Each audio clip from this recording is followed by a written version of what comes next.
en este momento el trabajo deja de ser un derecho. Deja de ser un derecho porque no se votó una ley más, no se discutió un tecnicismo jurídico, no se trató simplemente de un ajuste administrativo, se redefinió la relación entre el capital y el trabajo en la Argentina. Y eso no es abstracto, no es teórico, no es un debate para especialistas en derecho laboral, es la vida concreta de millones de personas, es el salario que no alcanza, es la indemnización que se reduce, es el periodo de prueba que se extiende, es el juicio laboral que se dificulta, es el trabajador que queda más solo frente al poder económico. Cuando se modifica la legislación laboral, se modifica el equilibrio social. Las leyes laborales nacieron para compensar una desigualdad estructural, como la mayoría de las leyes. Las leyes están para equilibrar la que existe entre quien necesita trabajar para vivir y quien puede contratar trabajo porque tiene capital. Esa asimetría no es ideológica, es real. No la inventó ningún sindicato ni ningún partido político. Es un hecho económico y social. Y cuando el Estado decide retirar esa protección, no crea libertad, amplifica la desigualdad. La reforma fue presentada como modernización, como flexibilización necesaria, como adaptación al mundo. El discurso fue prolijo, técnico, incluso seductor para quienes creen que el problema argentino es un exceso de regulación. Se habló de reducir la litigiosidad, de bajar el costo laboral, de atraer inversiones, de liberar las fuerzas productivas. Pero detrás de cada uno de esos conceptos hay decisiones muy concretas. Se abarata el despido, se amplían los periodos de prueba, se limitan sanciones frente al empleo no registrado, se promueven esquemas de contratación más precarios, se dificulta el acceso efectivo a la justicia laboral. Y aquí es donde la discusión deja de ser abstracta, porque cuando se abarata el despido, el trabajador negocia desde el miedo. Cuando se amplía el periodo de prueba, la estabilidad se vuelve una ilusión. Cuando se castiga menos al empleador que incumple, el incumplimiento se vuelve rentable. Cuando se limita el juicio laboral, el abuso queda sin reparación. Nos dijeron que había que terminar con la industria del juicio, pero la mayoría de los trabajadores no quiere hacer juicio, quiere trabajar. Quiere cobrar en término, quiere condiciones dignas. El juicio aparece cuando el derecho ya fue vulnerado.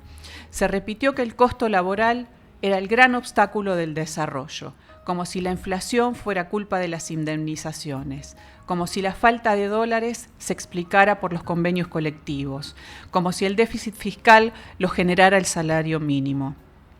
Se instaló una narrativa peligrosa, que los derechos laborales son privilegios, que la estabilidad es un lujo, que la protección es un anacronismo. Y eso no es una discusión técnica, es una definición ideológica. Ahora bien, hablemos de responsabilidades. El Congreso votó y cada diputado que levantó la mano sabía lo que estaba haciendo. No pueden alegar desconocimiento, no pueden decir que no entendían el alcance. Hubo advertencias de distintos espacios, de especialistas en derecho laboral, de organizaciones sindicales, de economistas y hasta de sectores moderados del propio empresariado. Sin embargo, votaron. Algunos por convicción ideológica, otros por disciplina partidaria, otros por cálculo electoral, otros por conveniencia. Pero la historia no evalúa intenciones, evalúa consecuencias. Cuando el Congreso se convierte en una escribanía del Poder Ejecutivo, cuando se votan reformas estructurales sin debate profundo, cuando se desoyen objeciones técnicas y sociales, la calidad democrática se deteriora. No se trata solo del contenido, se trata del método. Las grandes reformas laborales en el mundo surgen de consensos amplios entre Estado, sindicatos y empresarios. Aquí se optó por la lógica del shock, de la urgencia permanente, de la confrontación como herramienta política. Y el shock no es neutro, siempre golpea más fuerte a quienes menos tienen. a quienes menos poder tienen, y en este caso somos los trabajadores. Pero sería intelectualmente deshonesto quedarnos únicamente en la crítica a los legisladores. Esta reforma no cayó del cielo. Es parte de un proyecto político que llegó al poder por el voto popular. Y aquí aparece la dimensión más incómoda. Durante la campaña se dijo con claridad que había que dinamitar el sistema, que el Estado era un problema, que los derechos eran trabas, que la justicia social era una estafa.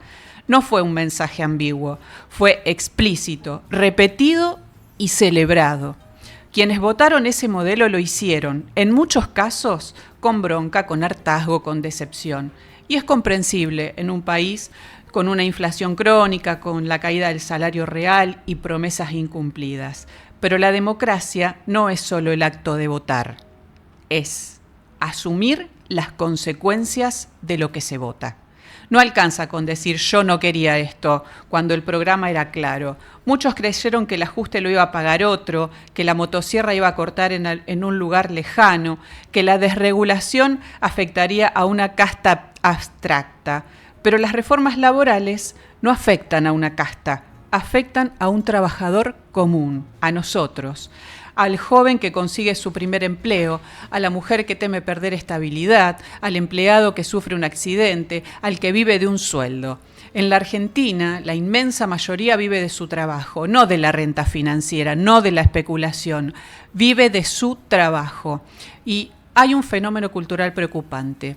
Trabajadores que se perciben como futuros empresarios y defienden intereses que no son propios, una erosión de la conciencia de clase que fragmenta la capacidad de defensa colectiva. También se intentó simplificar el debate. Quien critica la reforma defiende privilegios o se opone al cambio. Falso. Totalmente falso. Se puede reconocer que el mercado laboral necesita mejorar, sin aceptar que la solución sea debilitar al trabajador. Se puede buscar eficiencia sin renunciar a los derechos básicos. Se puede reducir burocracia sin institucionalizar la precariedad. El verdadero progreso no se construye sobre la fragilidad del más débil. Ahora bien, ¿qué puede ocurrir hacia adelante? Si el despido se vuelve más barato, aumentará la rotación y la inestabilidad. Si se debilita la capacidad sindical, el trabajador negociará en soledad. Si la precariedad se normaliza, el horizonte de vida se vuelve incierto. Y una sociedad con trabajadores inseguros es una sociedad más disciplinada por el miedo.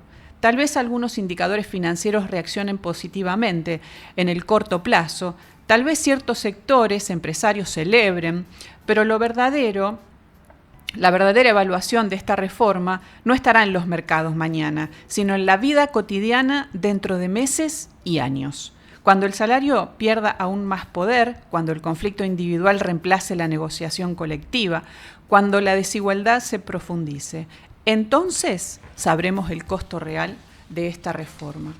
La historia argentina demuestra algo importante. Los derechos laborales no fueron concesiones generosas del poder, fueron conquistas, productos de la organización, de la lucha, de la participación política.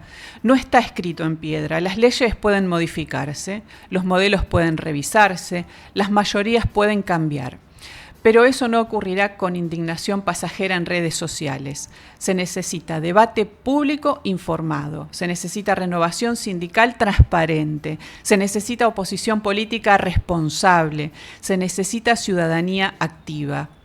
Este editorial que quise hacer hoy no busca señalar a cada votante individual, busca interpelar. ¿Qué modelo de país queremos? Uno donde el trabajo sea un derecho protegido o una mercancía más. Un Estado que equilibre desigualdades o uno que se retire y deje que el mercado ordene. Legisladores que discutan o que simplemente acompañen. La Argentina atraviesa una crisis profunda, sí, pero las crisis no se resuelven debilitando a quienes ya están en situación de vulnerabilidad. Se resuelven distribuyendo cargas con justicia, exigiendo más a quienes más tienen, fortaleciendo la producción sin desproteger al trabajador. El Congreso eligió otro camino. Queda por ver si ese camino traerá prosperidad compartida o mayor concentración, si generará mayor desarrollo sostenible o precariedad estructural. Lo que sí sabemos es que el progreso que se construye sobre la debilidad del trabajador no es progreso, es retroceso maquillado de modernidad.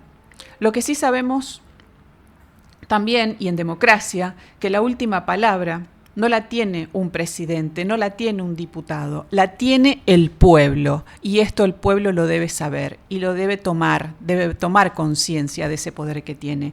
Y la memoria social puede tardar, pero siempre vuelve.